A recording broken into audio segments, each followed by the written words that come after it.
Wayne Gacy liked towns that did not look back at you. He noticed it the first morning after arriving, standing in the kitchen of the small white house on Witcham Street, coffee cooling in his hand. Outside, the street lay quiet in that particular New England way. Trimmed lawns, parked cars that had not moved in days, a mail truck humming somewhere far off like a lazy insect. A woman walked her dog past the house without looking up. Not at the windows. Not at him. People here were good at not seeing things. John smiled at that, a private curl of the lips that never quite reached his eyes. He had practiced smiles all his life, collected them like tools. This one was for himself. Derry would do. The move had been easy. Too easy, really. No questions asked when he bought the house. No curious neighbors peeking over hedges. The realtor, a thin man with watery eyes and a handshake like damp paper, had babbled nervously about the town's charm and its history, then hurried away as if afraid of overstaying his welcome. History, John thought. Everyone has history. He unpacked slowly, methodically. Clothes first, kitchen supplies.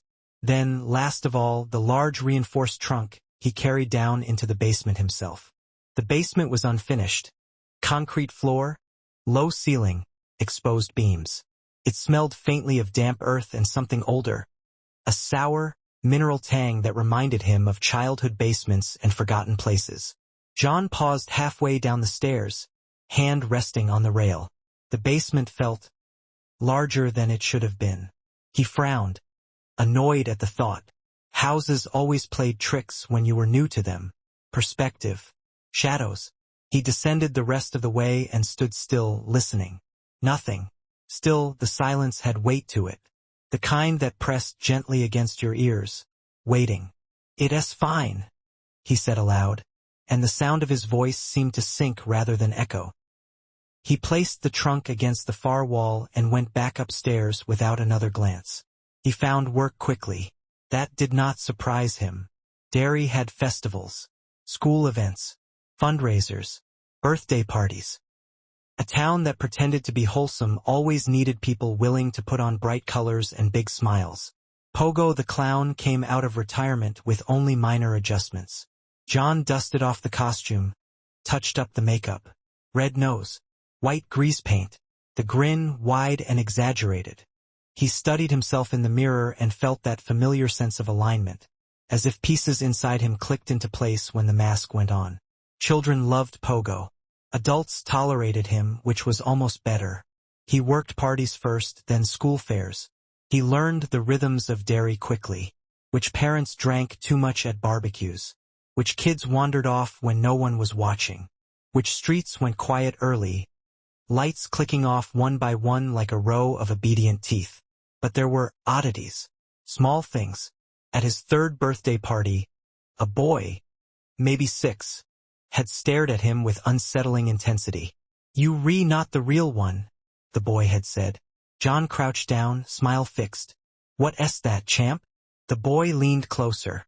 John could smell sugar on his breath, see a faint tremor in his hands.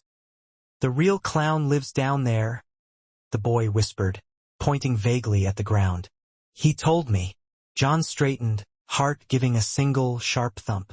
The moment passed. A woman laughed nervously, tugged the boy away, muttering about imagination. But the words stayed with him.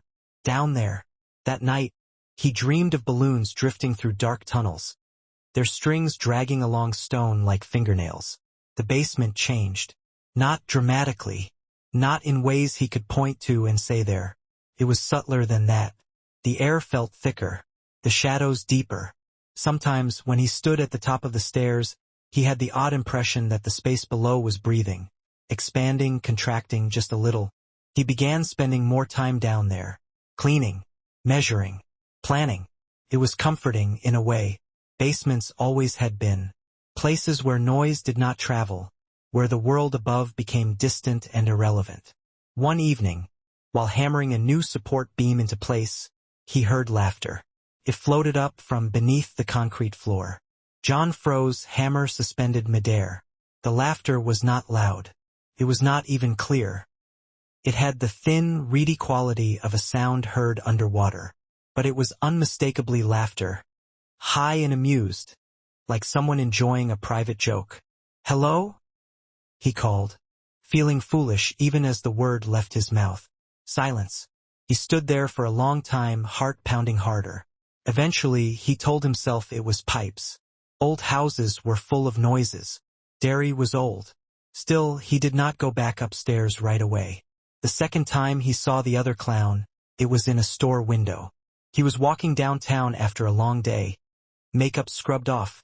Costume folded in a bag over his shoulder. The streetlights flickered on, one by one, casting long yellow pools across the pavement. He caught his reflection in the glass of a closed shop, and then saw it. A clown stood behind him in the reflection. Taller, thinner. Its costume was a parody of his own brighter colors, exaggerated proportions. The smile was too wide, stretching beyond the limits of a human face. John spun around. The street was empty. When he looked back at the glass, there was only his own startled face staring back. His pulse hammered in his ears. Anger rose quickly, hot and sharp. Someone was mocking him. Someone thought they were funny. That night, the dreams returned, stronger. Tunnels. Children's voices echoing from impossible distances. A red balloon bobbing just out of reach, always drifting downward. And laughter. Always laughter. Derry watched.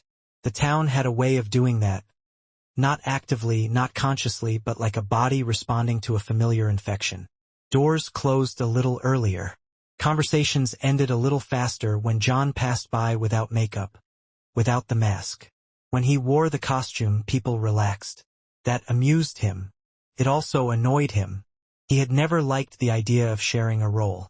Down in the basement, late one night, he finally saw the drain. It had not been there before. A circular iron grate sat embedded in the concrete floor near the far wall, rusted and damp. Faint air moved through it, carrying that same sour-sweet smell he'd noticed the first day. John crouched, peering down. Something gleamed far below. A flash of red. Then a voice drifted up, soft and delighted. "Hiya, John." He recoiled, falling back onto the concrete. The voice laughed. John did not sleep that night. He sat at the small kitchen table with a glass of cheap bourbon and the lights turned on too bright, as if illumination itself could keep things in place. Every few minutes his eyes drifted toward the basement door. It remained closed. It did not move. That almost made it worse. "Hiya, John."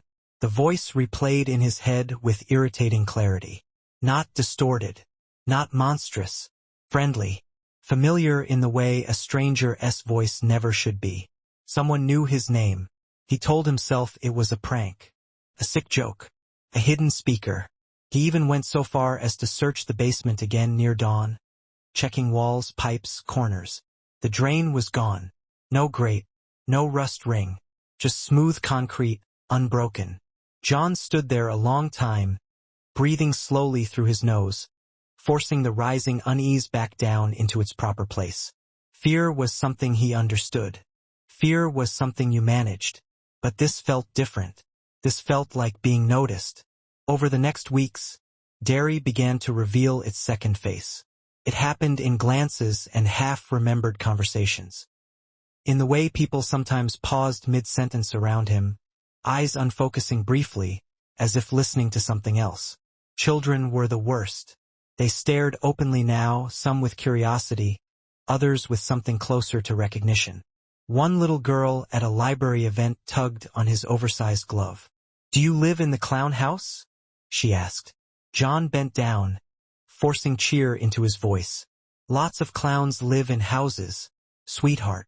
She shook her head. "Not you. Him." Before he could ask who she meant, the girlish mother hurried her away, apologizing too quickly, eyes darting around the room. That night, John dreamed of the house sinking. Not collapsing, descending. Slowly, smoothly, as if guided by invisible rails. The walls stretched. The basement grew deeper, opening into something vast and cathedral-like. He stood at the edge of it, clutching his clown mask, while something far below applauded. He started walking the town at night. It was an old habit. Walking helped him think. It reminded him that he belonged in the world, that streets and sidewalks bent to the will of those who understood them. Derry's streets did not always cooperate. Sometimes a familiar turn led somewhere new. A dead end where there should not have been one. A storm drain humming faintly, as if alive. He learned the locations of the drains quickly. He told himself it was practical, knowledge was power, but he felt the pull of them regardless. The sound that drifted up from below was not always laughter. Sometimes it was music, a thin carnival tune that made his teeth ache. Once, while leaning over a grate, he caught a glimpse of an eye staring back. Yellow, amused. He staggered away, heart pounding, and did not return to that street again. The costume began to feel wrong. That surprised him most of all. The makeup itched. The smile felt stiff. When he performed now, he felt watched. Not by parents or children, but by something behind the scenes, something evaluating his performance with cold amusement. At one party, his balloon animals kept popping in his hands for no reason at all. The children laughed nervously. A boy started crying. John felt a flash of rage. Sharp, irrational. "You think that's funny?" he snapped, voice slipping through the mask. The room went quiet. Later, in the bathroom, he stared at himself in the mirror and saw another face flicker beneath his own. White, red-lipped, smiling far too wide. He slammed his fist into the glass, shattering it. He began to understand the truth in pieces. Derry had cycles, disappearances. Old newspaper clippings spoke in careful euphemisms. Tragic accidents, runaways, unsolved. Every few decades the same pattern repeated. And always, somewhere in the margins, there were references to a clown. Different descriptions, different names, but the same eyes. "This town already has a monster," John muttered one night, surrounded by clippings spread across his kitchen table. "And it's not me." The realization should have frightened him. Instead, it made him angry. He had spent his life cultivating what he was, perfecting it, refining it, and now he had wandered into a place where his role was already filled, not by imitation, but by something ancient and obscene. He was not special here. That was unforgivable. The invitation came 3 nights later. He woke to the sound of dripping water. The house was silent otherwise. The clock read 2:17 a.m. John followed the sound down the stairs, every step measured, controlled. The basement light flickered on, revealing the concrete floor and the drain. It was back, larger this time, wide enough for a man to crawl through. A red balloon bobbed gently above it, tethered by a string that disappeared into darkness. From below came the voice again, warm and delighted. "You've been snooping, Johnny." John's hands clenched into fists. "Show yourself." A pause. Then laughter, closer now. "Oh, I am showing myself. You just do not know how to look." The balloon dipped, tugged downward by something unseen. "You wear my face," the voice continued, mild reproach coloring the words. "You play my games, but you do not understand the rules." "I am not afraid of you," John said, surprised to find it was almost true. The laughter stopped. For a moment the basement felt very, very large. "Oh," the voice said softly, "that's what makes you delicious." The balloon burst. The basement light went out. John screamed, not in terror, but in fury, and stumbled backward, scrambling for the stairs. When the light flickered back on seconds later, the drain was gone once more. But the smell lingered. Sweet, rotten, hungry. Derry shifted around him after that. Doors closed. Jobs dried up. Parents canceled appearances without explanation. People crossed the street when they saw him coming, even in costume. The town was choosing, and it was not choosing him. John felt something new growing beneath his anger now. A thin, crawling awareness that he had never been alone in his hunger, that there were depths he had never imagined, and that something down there had been watching him learn how to hurt, waiting patiently, waiting to eat. John began to notice gaps. Not holes exactly, those were too obvious, but soft places in time, like bruises you only felt when pressed. Moments that slipped. Conversations he could not quite remember finishing.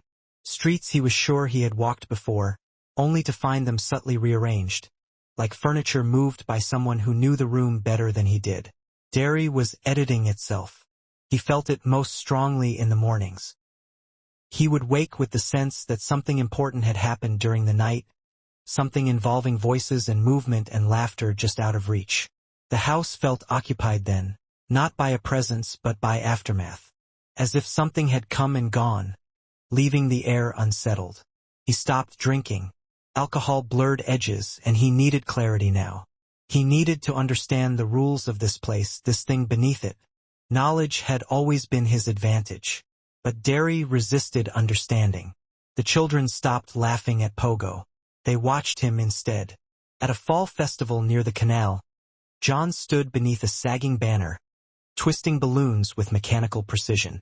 A small crowd gathered, parents at a cautious distance, children closer than they should have been. Their eyes followed every movement of his hands. One boy stepped forward. "You re-fading," the boy said matter-of-factly. John's fingers tightened around the balloon. "What did you say?"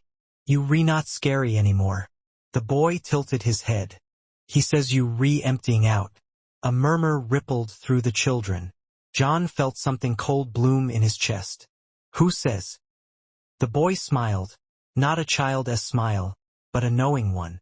"ULLC." A sudden gust of wind tore through the festival, ripping the banner loose.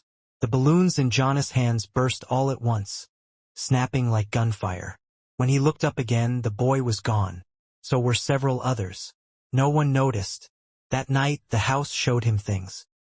He was standing in the hallway when a door opened that had never been there before. Narrow, painted the same dull white as the walls. He stared at it for a long time, heart beating slowly, deliberately. He opened it. The room beyond was wrong. Too long. Too tall. The air smelled like damp concrete and old fabric. At the far end, a clown's suit hung from a hook. His suit, but older, stained. The colors leached into something sickly and dull. A voice drifted from behind him. "You see? Even you leave echoes." John spun around. The hallway was gone. He stood instead at the edge of a vast underground chamber, its ceiling lost in shadow. Storm drains and tunnels branched off in all directions, breathing softly. Red balloons floated everywhere, bumping gently against stone. And there, standing on a mound of debris and bones and forgotten things, was the clown. Not a reflection, not a trick of glass. This one was real. Its eyes burned yellow. Its smile stretched impossibly wide. "You wear the shape," the clown said, stepping closer. "But you never filled it." John felt his legs tremble, anger and fear colliding inside him. "I am not afraid of you." The clown cocked its head. "You keep saying that. Humans do that when they are." John lunged. The world folded. He found himself sprawled on the basement floor, gasping, hands clawing at concrete. The chamber was gone. The clown was gone. But the laughter lingered, vibrating in his bones. After that, the past began to bleed through. He would catch glimpses of faces he had not seen in years, reflected in windows or darkened TV screens. Voices whispered from vents and drains, repeating fragments of old conversations. Not accusations, not screams, just reminders. "You remember this. You remember how it felt." It was infuriating. He had buried those things, compartmentalized them. That was how you survived. That was how you stayed in control. But Derry did not respect compartments. Derry connected everything. "You think you different," the voice said one night, drifting up from the drain that now appeared almost every evening. "You think you chose what you are." John stood over it, sweating despite the cold. "I did." Laughter rippled through the tunnels. "You chose a mask. That is all. I chose hunger." A shape moved beneath the grate, something vast shifting its weight. "You were practicing," the voice continued. "I was waiting." The realization came slowly, painfully. He was not the hunter here. He was a novelty, a curiosity, a flavor. Pennywise, he knew the name now, though he could not say how, was not threatened by him. It was amused. that hurt more than fear ever could. John began planning his descent. If there was a center to this thing, a heart, it would be below. He told himself that confronting it directly was the only way to reclaim control. To prove, to himself if no one else, that he was not just another piece on the board. He gathered tools, rope, lights.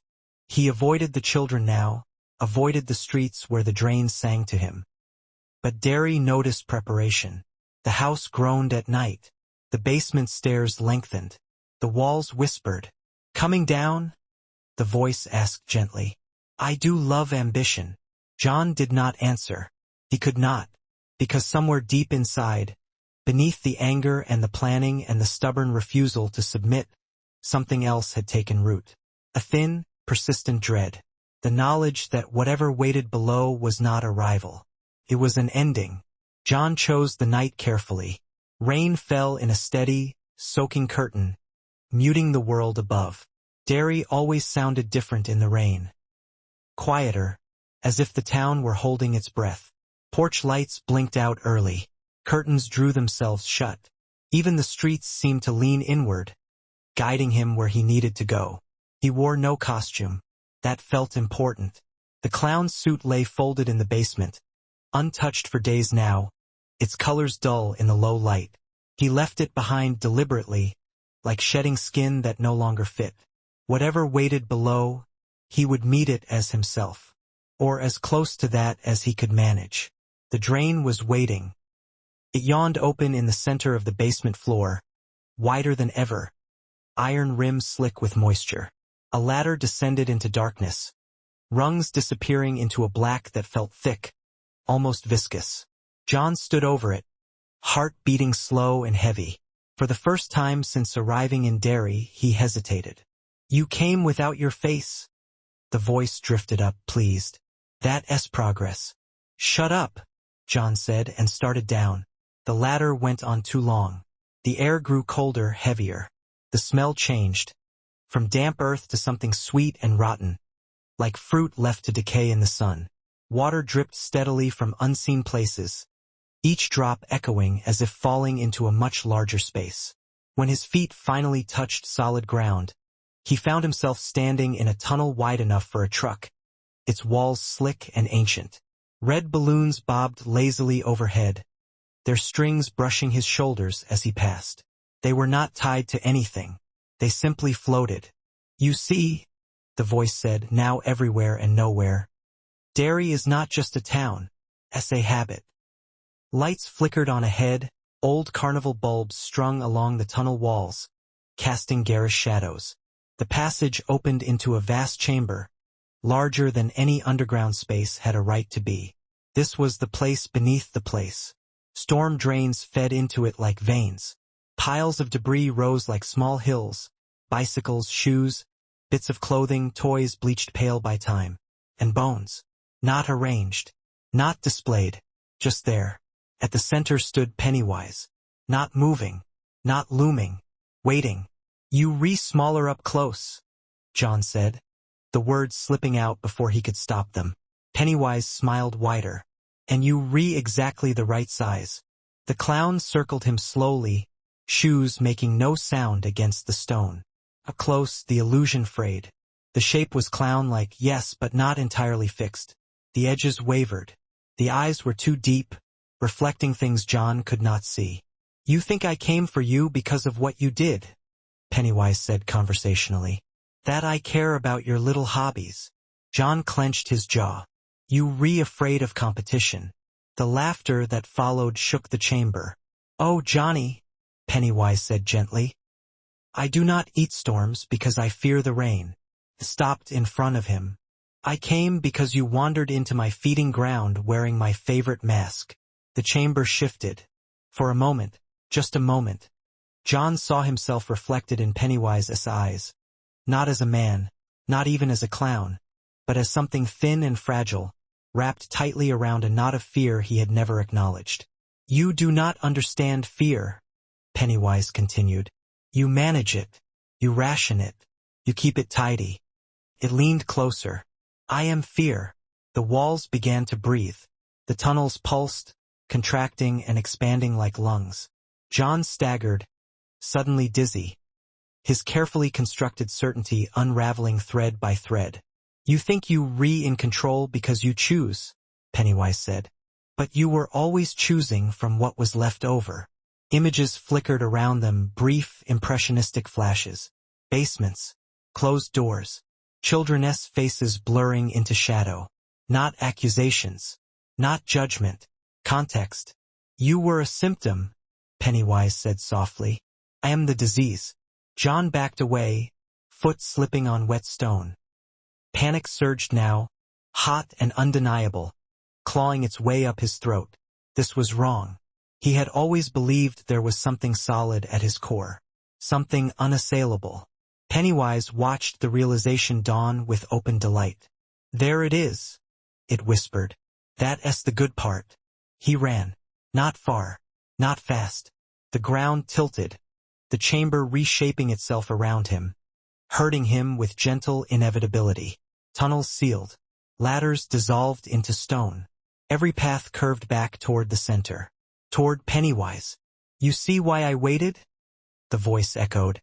Fear tastes best when it ripens. John fell to his knees, breath coming in ragged gasps. The dread inside him had nowhere left to go.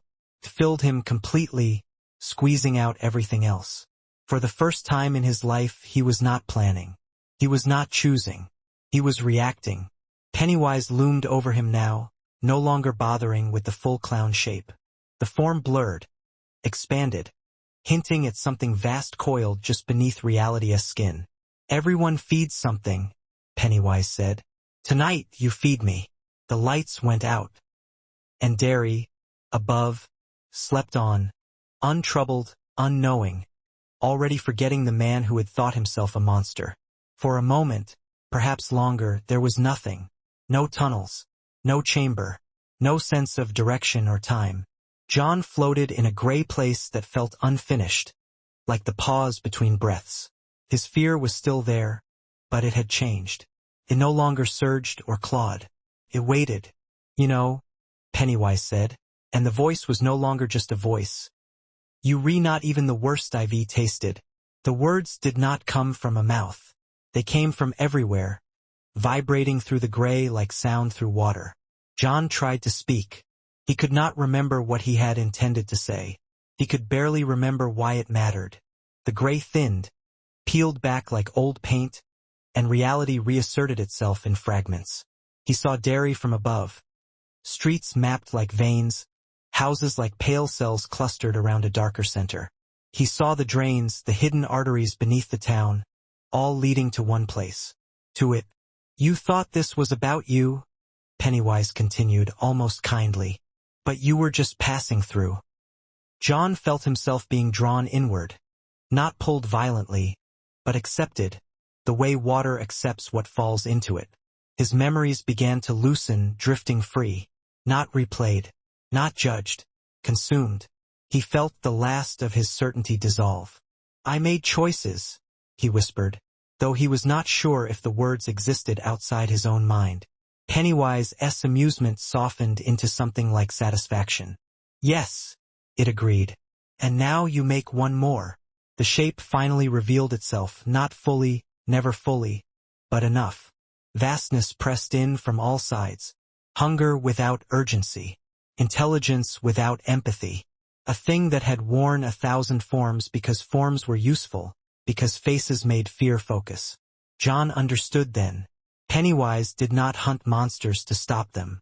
It hunted them because monsters carried fear that had been fed, cultivated, aged.